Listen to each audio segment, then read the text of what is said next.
Hello, welcome back. We're back again. It's the FORDY Running Community Weekly Podcast, the long run. We're back again. I'm Ian Wilkerson. I'm joined by Chris Ford, founder of FORDY Runs. Producer Toby, he's here. Question Master Alan, and our very special guest this week, Hertfordshire FORDY Runs stalwart Petra. Petra Warner's with us as well, and we'll get there. We'll have a nice good chat with her in a little bit. Yeah, we are here. It's the weekly podcast for the everyday runner, and well, Chris, we're all over the world, aren't we? We're everywhere. We are. I'm so pleased from the feedback we got from last week, from the YouTube video, from the podcast. Everybody downloaded it. It's now available. So if you don't watch this, or you want to re-catch up with it every episode, or maybe you watch it, but or you miss one and you want to listen to it, but everything is now on Apple, Spotify, and Google as well. We made it on basically Google. Everywhere where you get a podcast, you find us, don't you? Basically, yeah. Mugs are there. And we're on YouTube. We're branded up. We're looking good.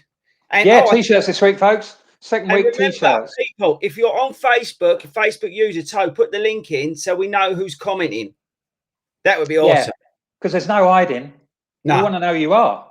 Mm. You know, if you're going to pipe up, then we need to know who's on and who's talking to us. Absolutely. So, yeah, we've got loads on tonight. We're going to go do a few little different things. We're going to have a lightning round of questions with Chris a bit later on.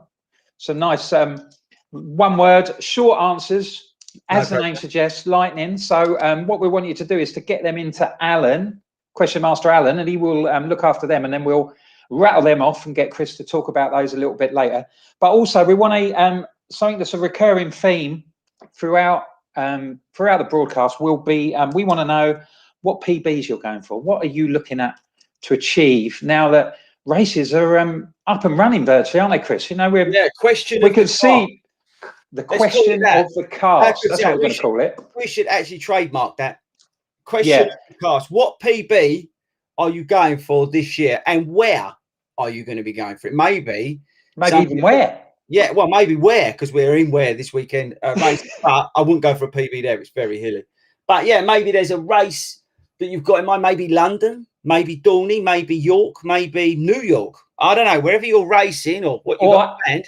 Are you going to smash your park run? Because we've only got 2 weeks till that next. Yeah, you know, 2 weeks. It's all happening. It's all coming back. So I tell you what, can't wait for that. Did you see? I don't know whether you saw it. Did you see the Great North Run? The news about that?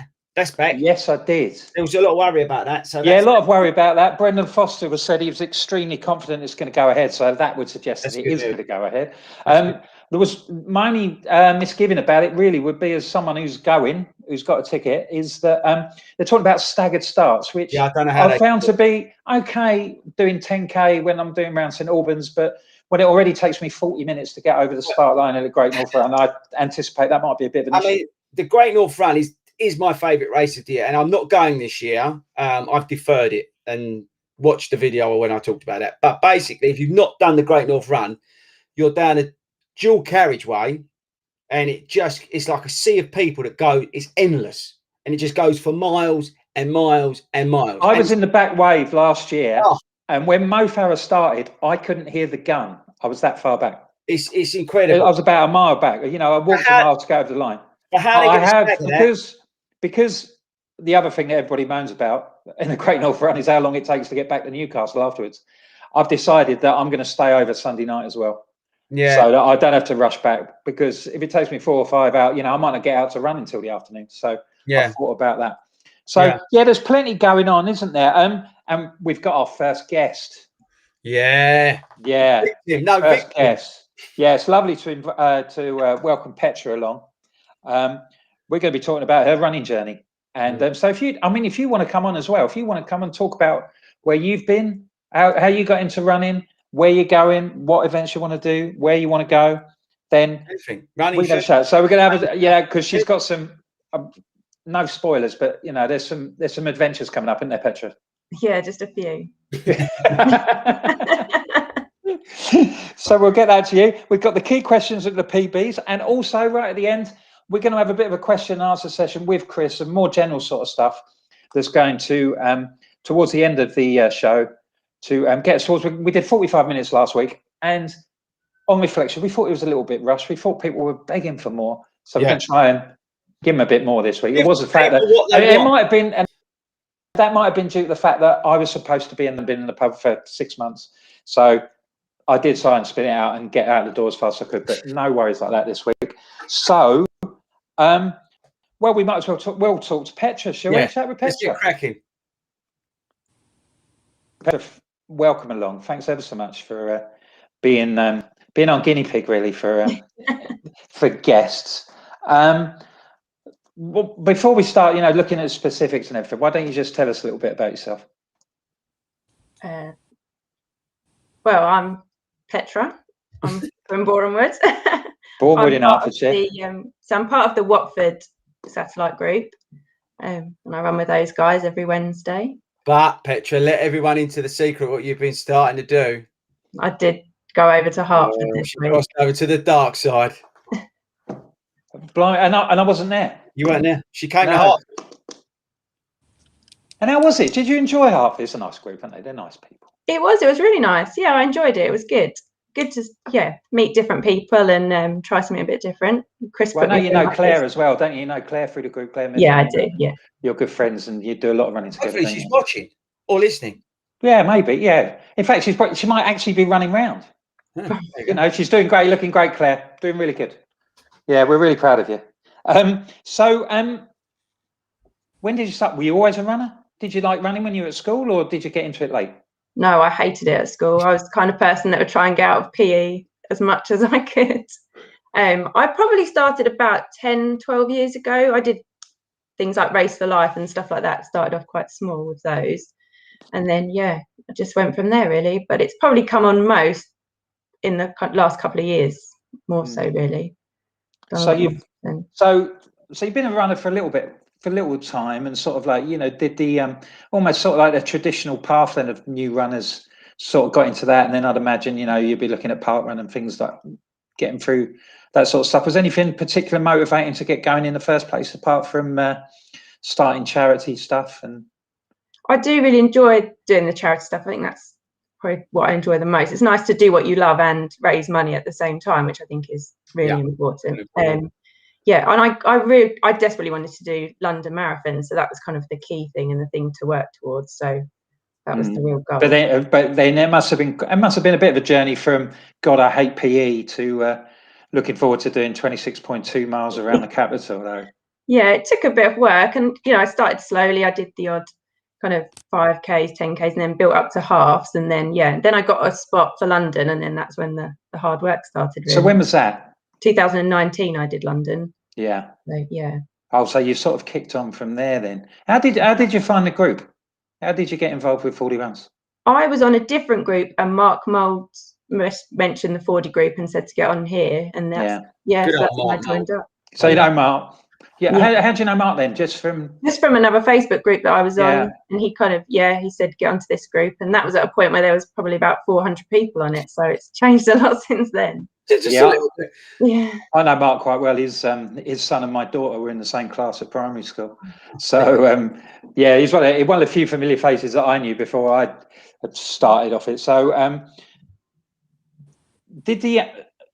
a lot of people would sort of do the London Marathon and then think, right, that's it. Where do I go from here? What kind of? So you did London, I assume. Did you do a few halves before that, or? I'd done quite a few building up to it to get me into it and stuff. So I'd done a few halves at that point. Yeah, and then so I mean, because lots of people sort of like say, don't they, Chris? Lots of people say, right, I've done the marathon, that's it, bucket list done. Yeah, I'm never lacing my trainers up again. No, we actually, you know what, Ian? It's amazing. Everyone says that's me done. I'm doing the marathon and then I'm stopping. But then as soon as they cross the line, they cried a lot. probably felt a little bit sick, and then ate too much. They then sign up for another one. And that's when the journey really, or the running addiction really starts, because you're hooked. And then you're looking to, I think, and I know for my own personal journey, and probably Petra feels a bit of this as well, and even the old boy, is that you start then looking at your times and start thinking, hang on a minute, if I trained a little bit more, or if you're like, you know, Toby, if I didn't eat as much Burger King, I might be able to actually get quicker. And then, I thought he was more of a McDonald's man, judging by your recent videos. He keeps WhatsApping me pictures of Burger King because he doesn't run with me anymore. He just goes out and eats Burger King, but that's another podcast. You wait till he's north of 40, mate. Then we'll see how much Burger King he's eating. But yeah, I think that's the point, isn't it, Petra? You cross the line, and then you think, now what's possible, isn't it? Yeah, I think once you've got that first one done, and you know what kind of is involved and what it feels like you said, you don't want to do another one straight away, but then you think, right, what can I do, and how can I get better at it, and how can I get quicker at it? And then I think you become more focused on the time. Well, for me anyway. Yeah. So now it's about always beating it. Yeah, don't think. Yeah, don't. You know, there is that. I mean, it'd be interesting to see what other people think. You know, we'd love to hear your questions for Petra and Chris about what keeps them going, their motivations, and Alan, and Toby. You know, all of us. Quite right too, and he's looking very good for age too. I have to say, Alan's looking very sharp tonight. He's got his new barnet. I mean, he hasn't got much left. He's got a new T-shirt. It's suiting him very well. His new T-shirt, his new barnet, all ready for the weekend. Mate, it might make you run faster at the weekend, Al. Streamlined, aerodynamic. That's the idea. When you're running up them hills. Yeah. Well, you'll be pacing me, so you'll be my windbreak. Allegedly. Don't worry about it. I've been watching the Tour de France all week, thinking, I could run up that hill. I don't know what they're aching at. No worries. Side of a mountain, we can do that. I've got a question for Petra. Jump in, mate. We spoke about it a little bit on Tuesday, but actually it's probably more for to follow on, because what you was telling me was interesting, because you said that you found consistency, or you was looking for consistency, which is where your times, because it's maybe some people have not realised, but if you watch like Dorney Lakes half marathon, and what was the other one we did, Petra? There was another one that Petra was at, and every time I've been at a race, Petra's been there, and she's always come out with a PB. So this year she's been smashing the hell out of her PBs. Obviously, we want to know about what people's PBs are this year. But where did they come from, Petra? How comes you've just been absolutely killing it? I think it's just from consistently going and running, because I upped the running and the amount of times I go in the week. And I think once that started, it all just kind of came together, really. And they still surprise me when I cross over and I've got another PB, to be honest. Too modest. There was one, I can't remember which one it was, Petra, where you crossed the line. I was filming at the end, and you was really surprised that you'd done it. I can't remember which one it was, but there was one. I think it was the half at Essex, but yeah, I didn't. Yeah, that was it. Yeah, I remember now, because I was pacing Annika, and then you came through and just like smashed it, and you was like, "Oh, blimey, that's a PB." Because Petra's at so many events, particularly in our neck of the woods down south. I mean, she's somebody I look to sort of like, she becomes like the barometer of what she. I mean, we did a 10K at Waltham Abbey, and she did. I remember she did 49 minutes 59 seconds, and I said, "Well, that's it. You're gonna have to get up in the morning now and go on the getting the faster thing." But then I was doing sort of like, I was a minute and a half behind, and that sort of pushed me on recently. And sort of like when I've seen her times and what she's doing, it's made me think, "Oh, this is particularly attainable," because we're in the same sort of ballpark. So when I see her doing marathons and half marathons, then I think, well, she's, she did that 49:59, and I do 50:20. We're about the same. So then, do you look at other people's times and stuff, and think about other people's journeys? I do. I try not to look at it too much, because I think it can take away and put that pressure on that you perhaps don't need. So I try not to look at it too much, because you don't want to compare yourself too much to other people do. I think it puts too much pressure on. But yes, like you say, when it's someone of a similar kind of speed, you can kind of think, well, I could get to that, and I could, I think, if I start pushing and working a bit harder, I think you're right, it does make it more achievable when you see people out there doing it, doesn't it, really? So do you when you say you've been working harder and more consistent, is it simply, are you looking at more mileage? Are you going to the gym? What sort of stuff are you doing? So I purely run. I don't go to the gym I just go running, and I'll run probably 5-6 times a week generally. Yeah. And it'll be a real mix. So it might be some speed work with intervals, and then other times I'll go and run with my mum, for example, which is a nice, easy paced run, which is really good for those kind of low effort ones. Yeah. But yeah, it is really just plugging away at it, I think, getting the miles in. And so what's next? What's in the pipeline? I've got Manchester later this year, so I'd like to break 4 hours at that one. I'd love to. How many marathons have you done there? I've done London 3. Right. So this is number 4, right? Yeah. And you're going try and go sub 4? Yeah, that's the plan. You'll do that easy. Yeah. You'll do that with your eyes closed, mate. And of course, and one of your preliminary runs with this will be running the London Landmarks half marathon dressed as a dog for Battersea. Is it for Battersea Dogs Home? It's for the guide dogs. So guide dogs. Sorry. Yeah. As a giant dog. Now, how did this happen? I really wanted to run Landmarks again. I did it the first time it was ever on, and I've never managed to get a spot since. And then I did really want to get there and do it. I love the guide dogs, and I've done the guide running and stuff like that, and I've sponsored a little guide dog, so they were kind of my chosen charity. But I knew that if I wanted people to sponsor me, I had to go big, really. So yeah. So do they get the suit for you? They do. Yeah, I haven't had it yet. It should come through in the next week or so, hopefully, and then I can practice. Yeah, I was going to say, and when are you going to tell us to all pop down to Meadow Park, Boreham Woods, or Castleberry on a midweek night with a Watford? You got to do it. You got to take it to Watford, haven't you? I think it's going to Watford. Yeah, that's the plan. That's going to be hot, right? I'm not being funny, Petra, but I was out there today melting, and it was only about 21, 22 today. And Landmarks, every time I've ran Landmarks in April usually, is a hot day. Oh, you poor thing. And it's 1st of August this year. Everyone's got to sponsor Petra. Yeah. Everybody who ever listens to this has to sponsor. Yeah, so you'll have to send us your link, and we'll give that a good push. And also you've done some guiding as well yourself. Yeah. Running. How's that been? How have you found that experience? It's incredible to give it. I think if anybody's interested in it, definitely give it a go. I was. Just what sort of thing you were doing. I mean, I said guiding. It's a bit of a vague term. You talk about what's involved. I've run with Roger, who's on the Facebook group, and we've done a 10K and a half marathon together. So Roger's obviously registered blind, so you have to guide him. So it's everything really. You're tethered together, and then you're his eyes for that race. So you have to guide him round, tell him where we're going, if there's anything that he needs to be careful of, and anything in the way, all that kind of stuff. So yeah, I've done that with him. Do you just it sounds funny, but do you also chat as well? Because you must have to give instructions, but so how does he know when an instructions and you not just going like or something? Oh, lovely. We don't talk the whole time because I obviously need to be able to talk to him all the time, so I don't want to be out of breath. So I try not to overdo it and talk too much. So sometimes we'll just get into it and we'll enjoy it, and we'll check in on each other every now and then.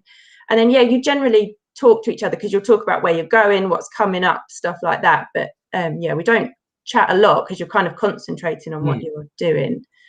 See, I'd get distracted. Yes. I'll be no good. I'd have a tune on or something. Do you have to be on a list to be like approved to be a guide runner? You can do a course, but you can, so anyone can do it. If as long as the person you're going to guide is happy that you can do it, then you go off together. So but Roger's really good. He trains you up, he tells you exactly what he needs. And I know Stuart has done it as well, because I don't know, Stu's probably, I think he's probably out and about, but I know Stu's done it a few times as well with Roger. I've seen Stu at a run through event, which are great events. But yeah, it's incredible, absolutely incredible.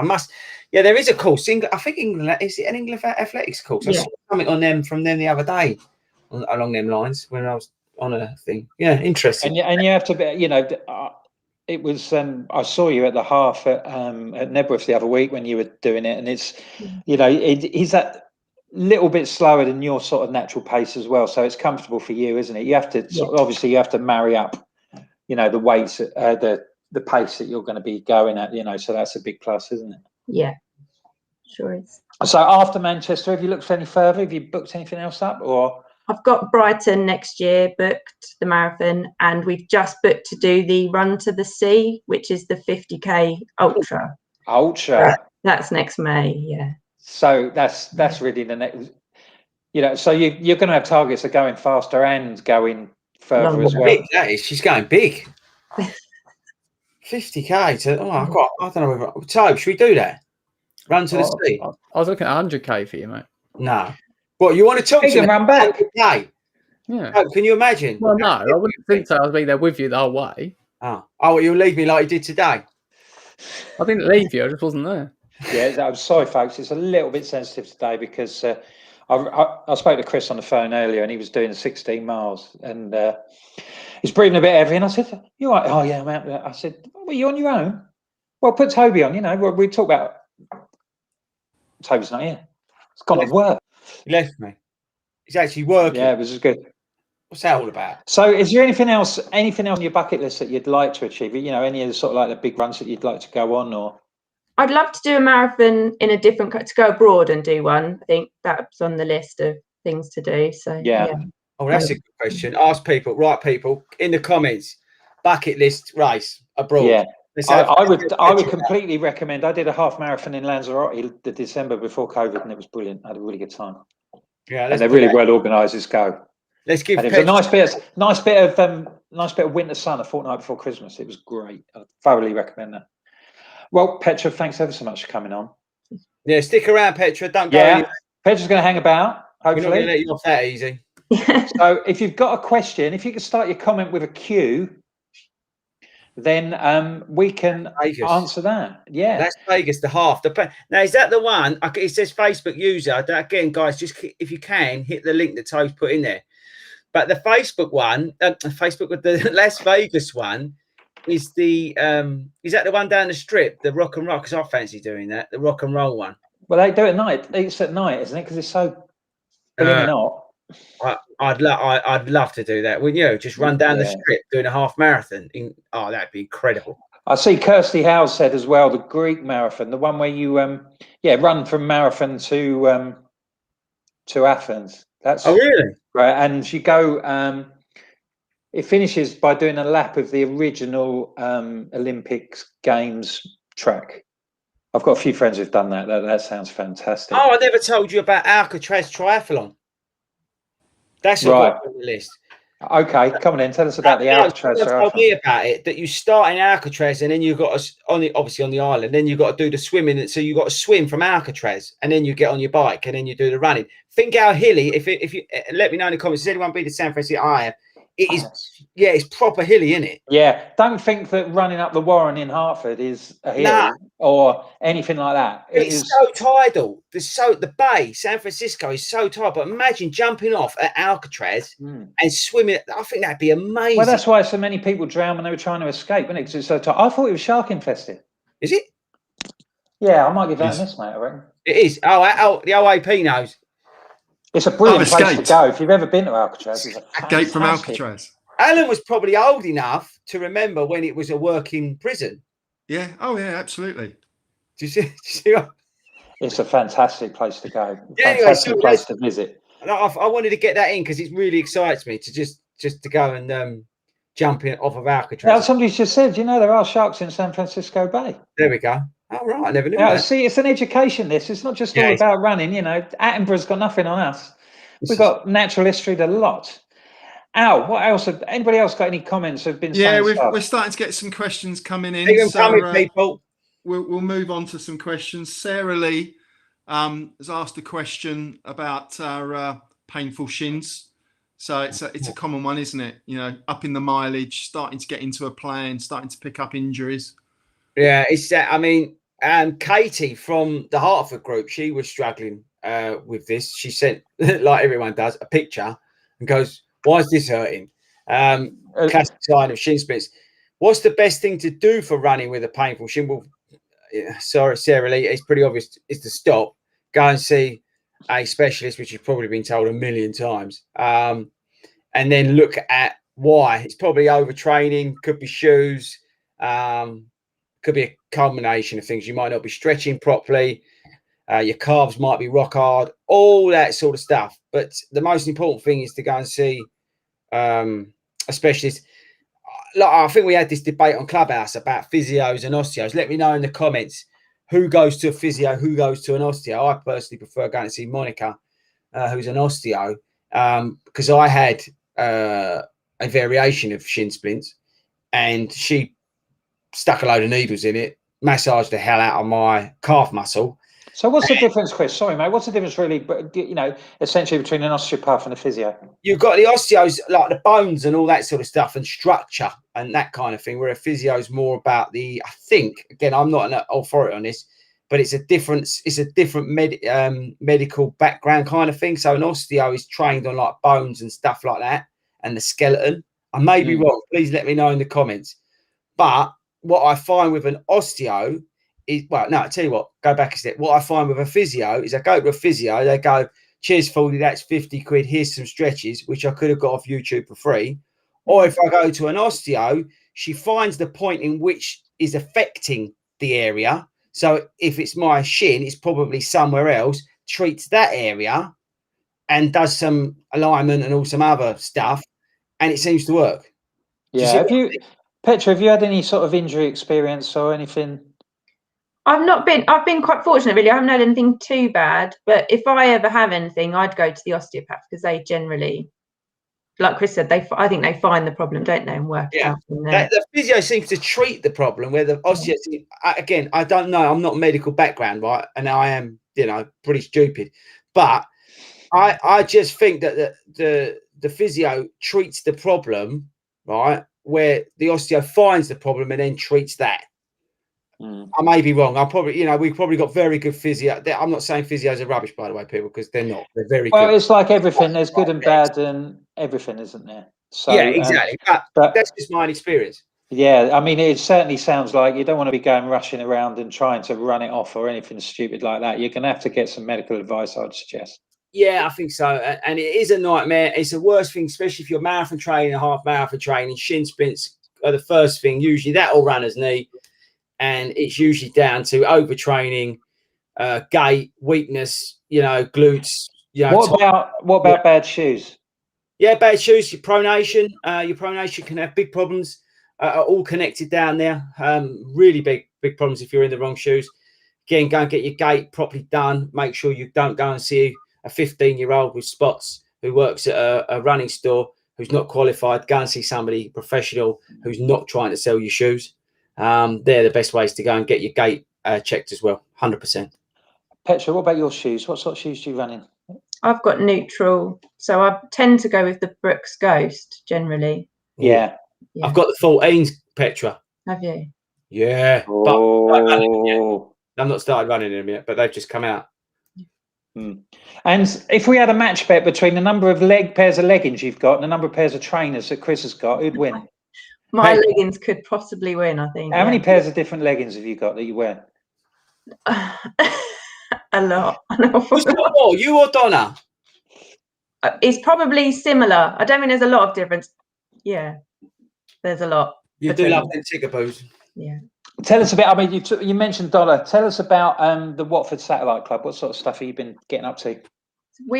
Ours is more of a social group, and we've got all kind of different different pace and stuff. So we'll either all run together and do the park run loop around Castlebury, but when it's been nicer, we've been going off along the canal, which is quite nice. Yeah. And the other Sunday we all met up, did a run, and then had cake. So that was always cool. Did you go to the pub as well? There's been lots of people going to pubs lately. We did go to the pub. Yeah, Southend were in a pub. You were in a pub. There's a lot North of Kent were in a pub. We don't do that. We don't do that, Al. We're finely tuned athletes, aren't we? No pubs on a Tuesday, Wednesday night anywhere in my part of the world. Just a McDonald's or two. It's just the fish and chips he has after, is it? Even though I said Tuesday, Wednesday. Chips is Thursday Alan's night. a vegan right? But he goes to the fish and chip shop. Work that out, people. Let me know in the comments. If you're a vegan and you Potatoes. go to the fish and chip shop. Let me know in Last the time comments. I looked, chips were potatoes. Anyway, would you like some more questions? We'd love more what we got? questions, Al. No, before we get on to questions, we've had some really nice comments about guide running and visually impaired. So Fiona Bridge, she's a guide runner. Her daughter's registered blind, so she gets out regularly running with her daughter, is excellent. And we've got Roger Highland. He's visually impaired and hasn't had the confidence yet to run with a guide. He thinks it'll take a little time to build up that confidence. But I don't think he's got anything to worry about. He's smashing out 10Ks at sub 45. So whatever you're doing, Roger, it sounds like you're doing it okay. 42.25 at Sandwich 10K last Sunday, age 65. That is smashing it. That's smashing it. Brilliant. Well done. Unbelievable. That's great. So yeah, stuff.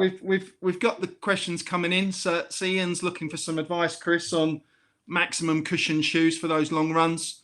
I think he's perhaps looking at a Nova Blast 2, but what else might you recommend? The Nova Blast 2's arrived. I don't know where they are. I've not ran in them yet. I had real problems with Nova Blast 1 in terms of the stability. We're talking about pronation.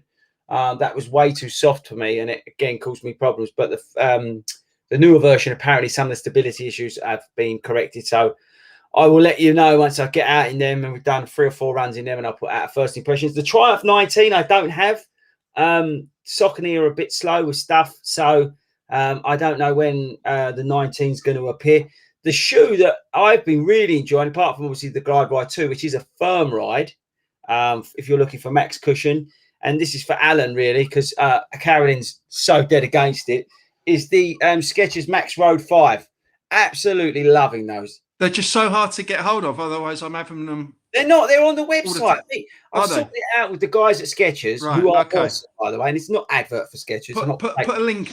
Get Toby to put a link up, and I'll be buying before this session's out. Max Road 5, max cushion shoe. It's got hyper burst. Okay. It is fantastic. Nice and I light. think she's writing all that In down white. now as we speak. Got to be in white though, Chris. No, these Gotta be in white. the ones I got sent were in black, which I don't have a problem with because usually I get sent the worst colours ever. But these were in black and they look mustard. So get yourself some Skechers, max cushion shoes. Better than the Clifton 8. There we go. What else we got, Al? Anything else? Yeah, we've got another question in from a Philippa. I think she must have picked up on some of the comments about running in the heat. Where do you stand on hydration vests? Is it worth it?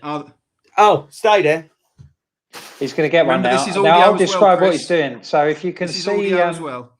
yeah, if you're Get one running out. along the street at the moment, Yeah, if Chris you're is just listen to unwrapping one out of the bag. If you listen to this on the podcast, do not buy the Camelback. I'll never get anything from these guys. Camelback Ultra Pro Vest.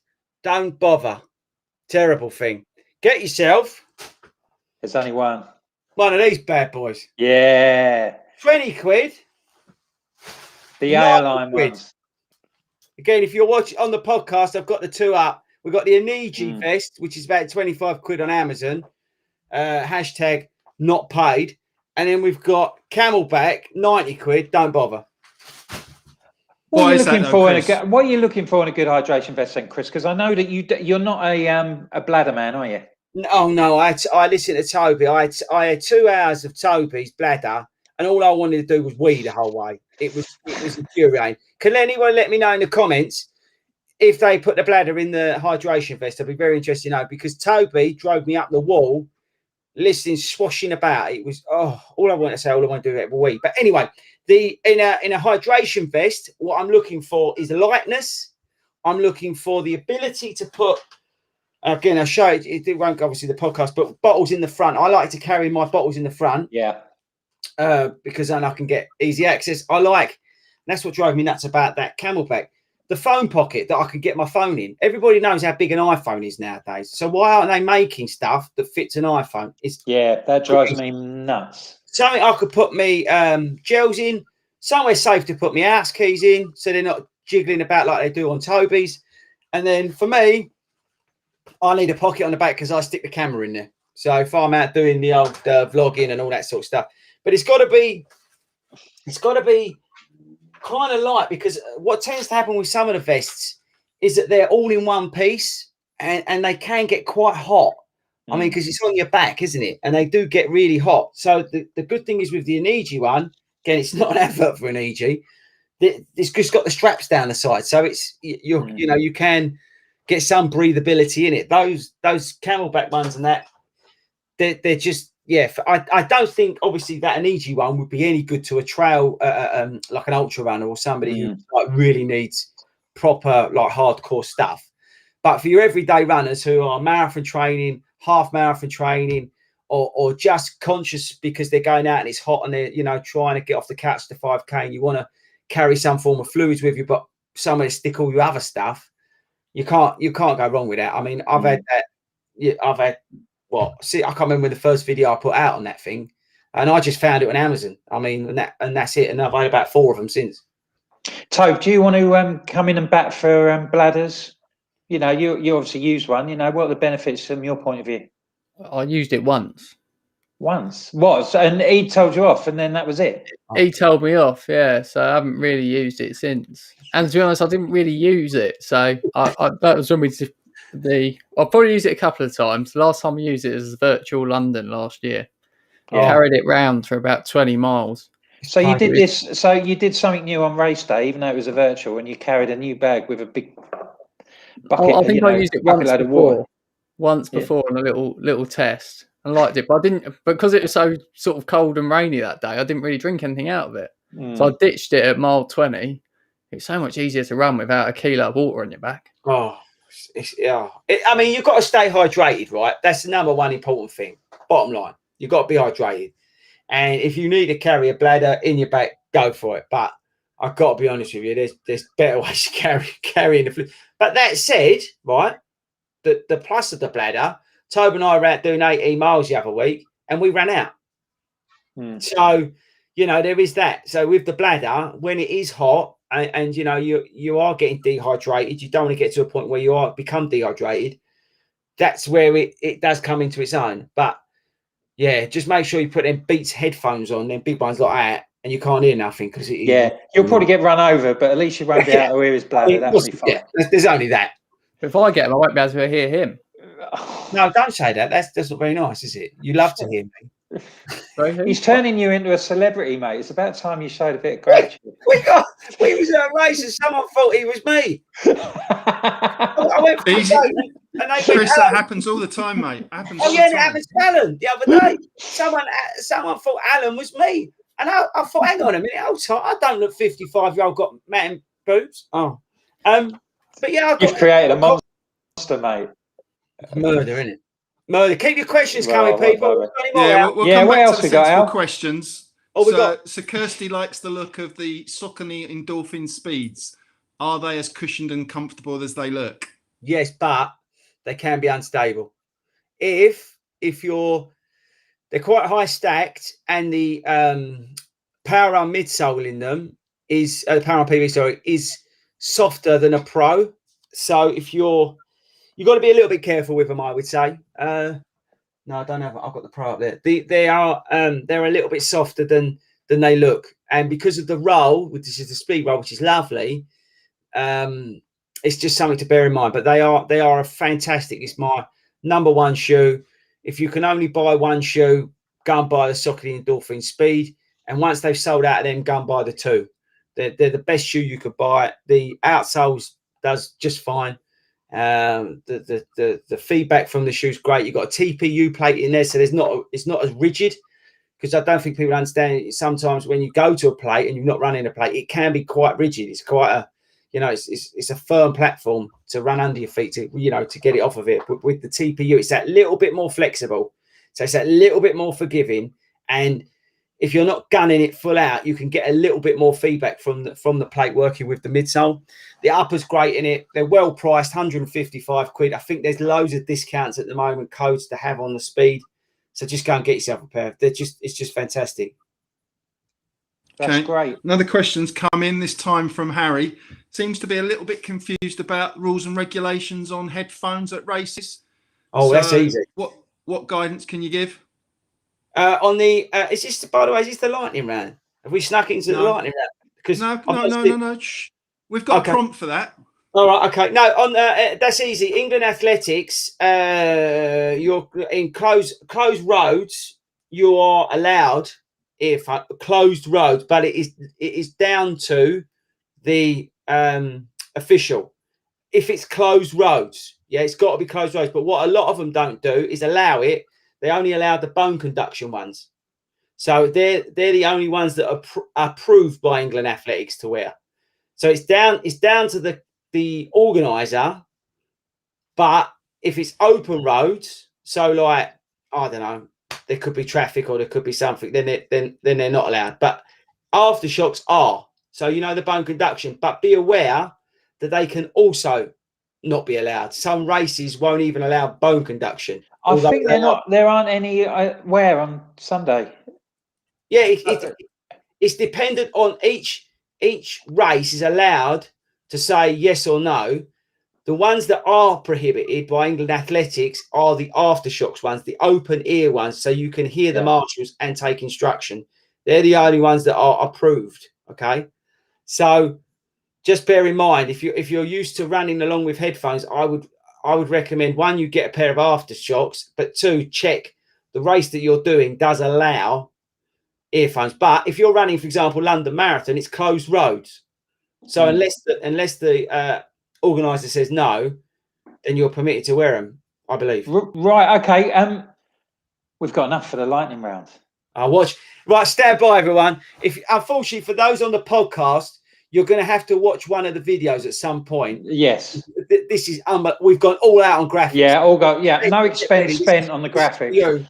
But yeah. So what we're going, I'll just set this up. What we're going to do is we've got some short, quick-fire questions for Chris. Lightning questions, as the name suggests, and he's going to rattle off some answers. So Alan's going to fire them away once Tobes plays the trailer. Watch out.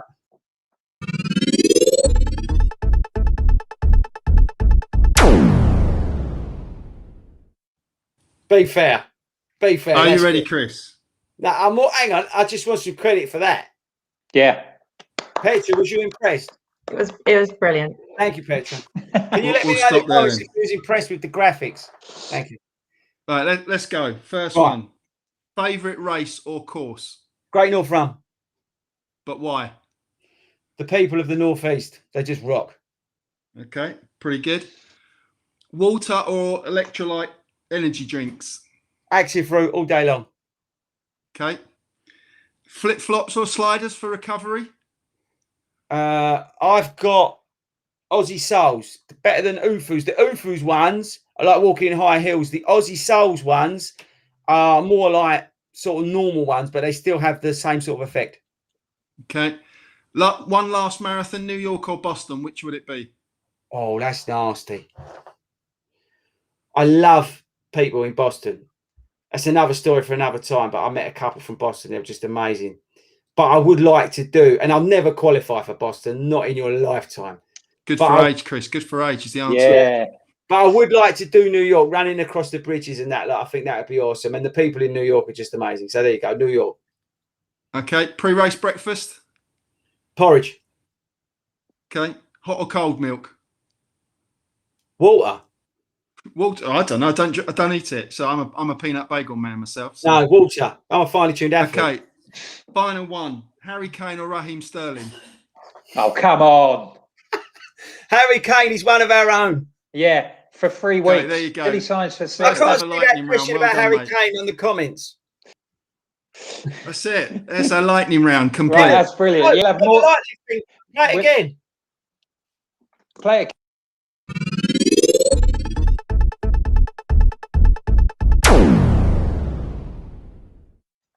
That is Right, sick. that was the lightning round. We'll have more of that next week. Yeah, it's gonna. We're gonna like that a lot. Now, I just wanted to say, sort of like, just have a little chat for the next 10 minutes or so about. All 5 of us are going to be running in Ware this week at the Ware 10K or 10 miles. I've done it. Tobe's doing 10 miles, aren't you? Yeah, I'd love a 10 miler. Yeah, but it was too hot for me, so I just And it's too hilly. decided to do the 10K. I've also But heard obviously, worried. races are now coming back. Petra, you've been sort of prolific in doing races for the last sort of like since lockdown. And, you know, what would you say to anybody who might have any sort of misgivings about getting back on back in action and doing a few races in the current climate? I would say go ahead and book one up. I'd go local. I think the local races, especially around where we are, have been brilliant. They've been really well organised. I've never felt uncomfortable. I've always felt nice and safe at all of them. You know, they're all prepared for everything. You've got, you know, more hand sanitizer than you know what to do with, I think, at most of them. But yeah, no, I think go ahead and book, even if you do something small and local to start off with, just to give you that confidence. I'd absolutely go for it. I've done quite a few over the last year, and I've never felt worried. I've never felt concerned.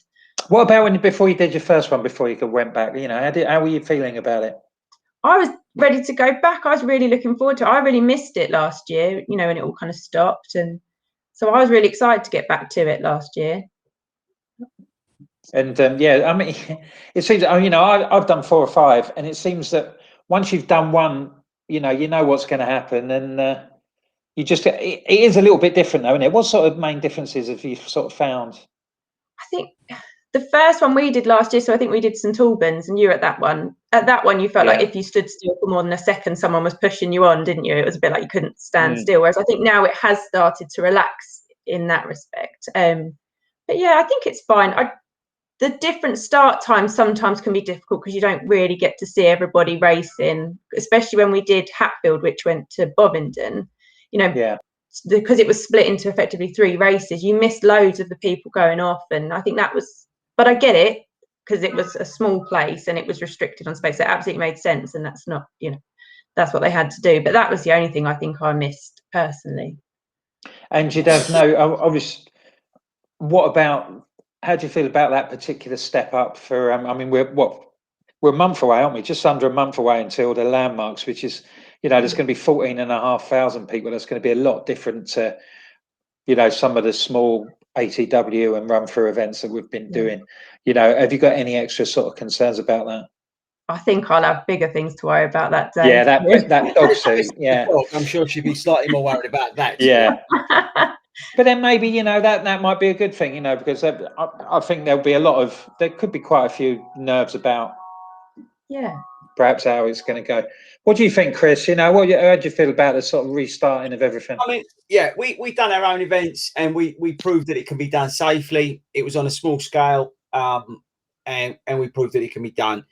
I think England Athletics, even though I ridicule them a lot for their process and their backwardness, actually, to be fair to them, they were quite at the forefront of when COVID and getting people back running together and being safe and all that kind of stuff. And they were quite quick to start races and give the all clear and give licenses out based on risk assessment, COVID assessments and that kind of stuff.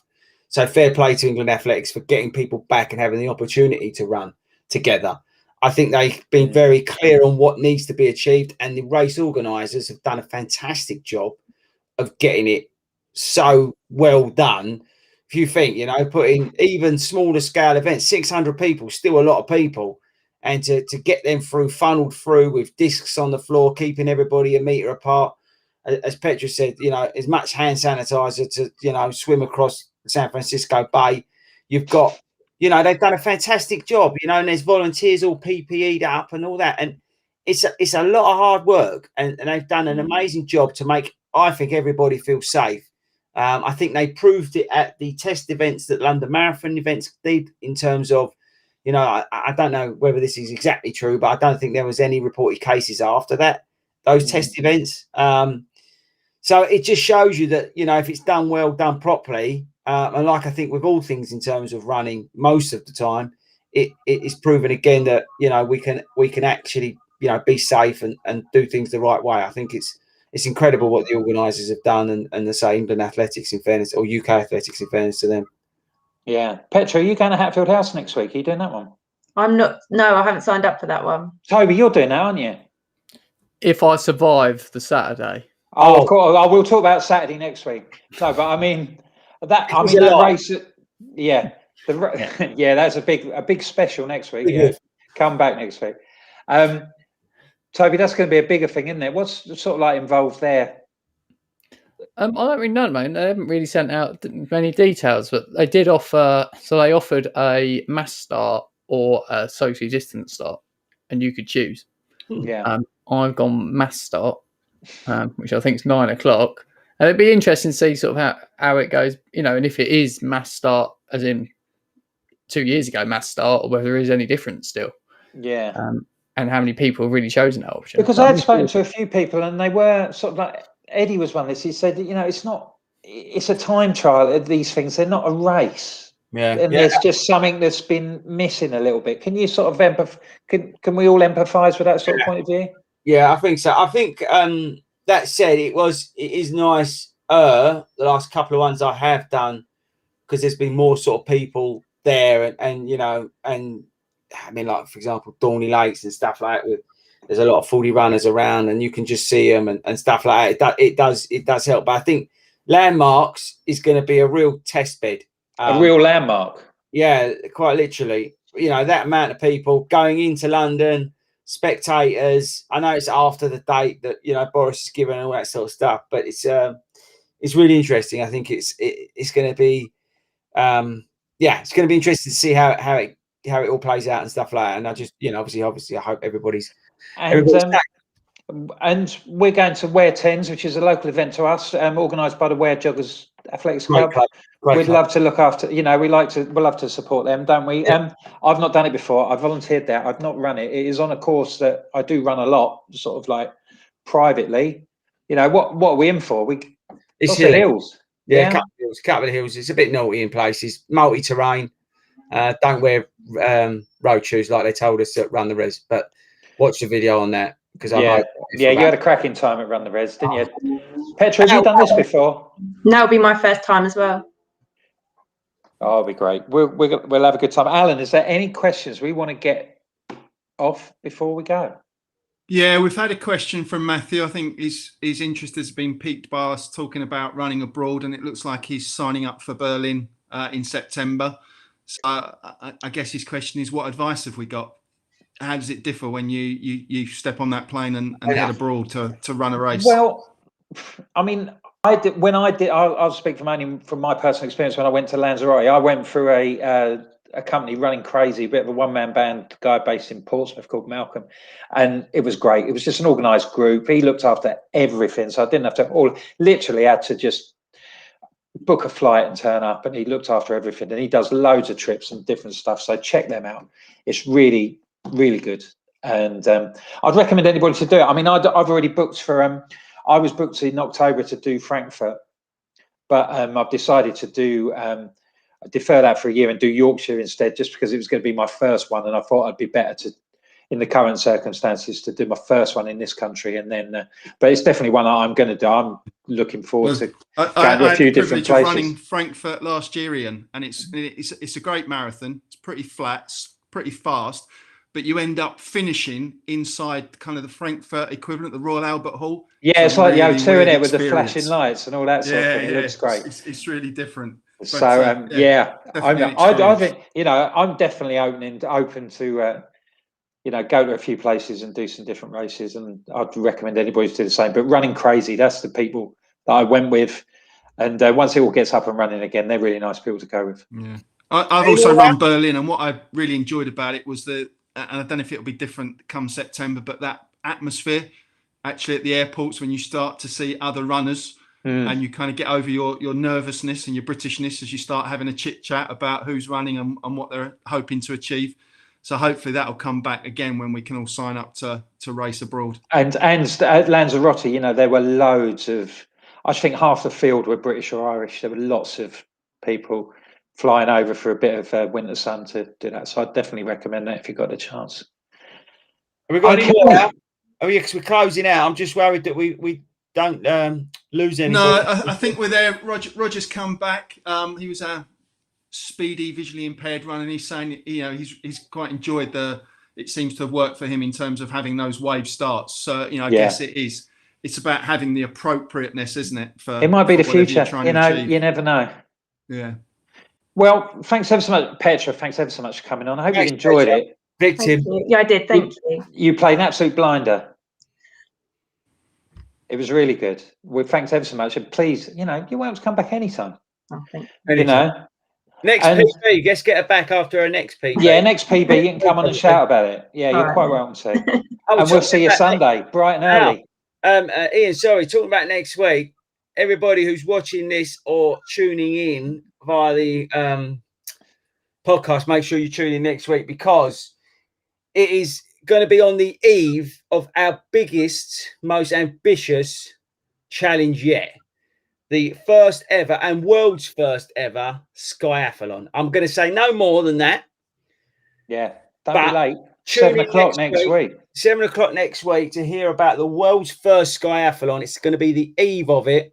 We're all going to be very nervous, but make sure you tune in next week about that. Well, I'm not going to be nervous because I'm not doing it. No, that's very true. You know, The Marshall team is excellent, by the way. Right, well, we've got that to look forward to. We've got the Wear 10 to look forward on Sunday. If you're coming along to Wear, the hoarding's up. Well, it will be once Toby's erected the tent. So come and say hello. We'd love to see you. Come and have your picture take. We'll have a big picture and look forward to it because we're back and it's back on. And everything's going to be great. So thanks ever so much, Petra. Thanks for coming.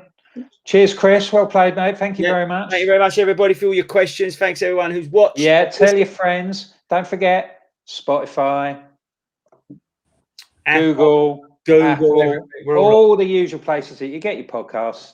You can get us now, so you can listen to us while you're out on your runs this weekend. And if you trigger off any questions or anything, just bung them on the group. Tell us, email me, Chris, whatever you like. It's fine, and we'll get them and we'll talk to whatever you want because it's your podcast. It's for the everyday runner from the 40 Runs running community. So thanks ever so much. Thanks for Toby to looking after all the tech. Thanks for Al to looking after all the questions. Back to the home. We've got to get him back to the home, so we've got to call it a night. Yeah. So that's great. We're going to call it a night now. So thanks ever so much. If we don't see you Sunday and Wear, we'll see you here next week on Friday. Thanks very much. Thanks, guys. Take care, everyone. Cheers, everyone. Have a good one.